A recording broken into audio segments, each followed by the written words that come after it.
আমাদের প্রথম আমলটি হচ্ছে রিজিকের অভাব দূর করার এবং ঘরে বরকত নিয়ে আসার। এর জন্য তিনটি বিশেষ আমল রয়েছে।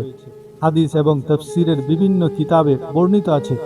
একদা এক সাহাবী আল্লাহ রসুল সাল্লাল্লাহু আলাইহি ওয়াসাল্লামের দরবারে হাজির হয়ে নিজের চরম দারিদ্রতা, অভাব অনটন এবং জীবিকার সংকটের কথা জানিয়ে দুঃখ প্রকাশ করলেন।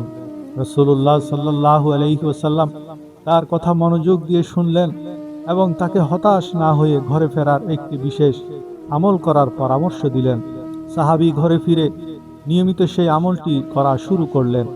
এর কিছুদিন পর আল্লাহ তাআলা তার রিজিকের দুয়ার এমনভাবে খুলে দিলেন যে তিনি অভাবমুক্ত ও ধনী হয়ে গেলেন।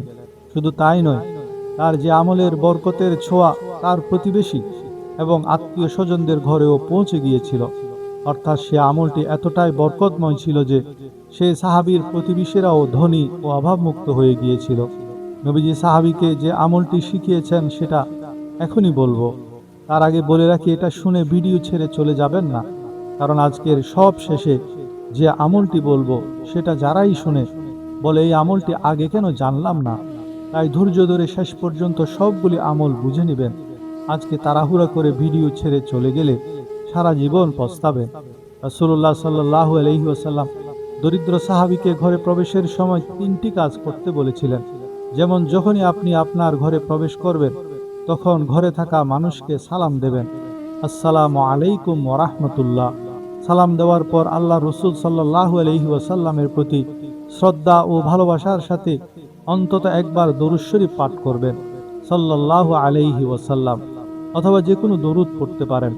সবশেষে পরম ভক্তি ও বিশ্বাসের সাথে একবার সূরা ইখলাস, কুল হুয়াল্লাহু আহাদ আল্লাহুস সামাদ লাম ইয়ালিদ ওয়া লাম ইউলাদ ওয়া লাম ইয়াকুল লাহু কুফুয়ান আহাদ সম্পূর্ণ পাঠ করবেন।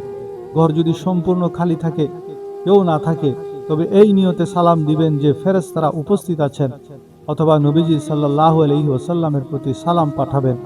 এই ক্ষেত্রে বলবেন, আসসালামু আলাইনা ওয়া আলা ইবাদিল্লাহিস সালিহিন, বা আসসালামু আলাইকা আইয়ুহান নাবিয়্যু ওয়া রাহমাতুল্লাহি ওয়া বারাকাতুহু।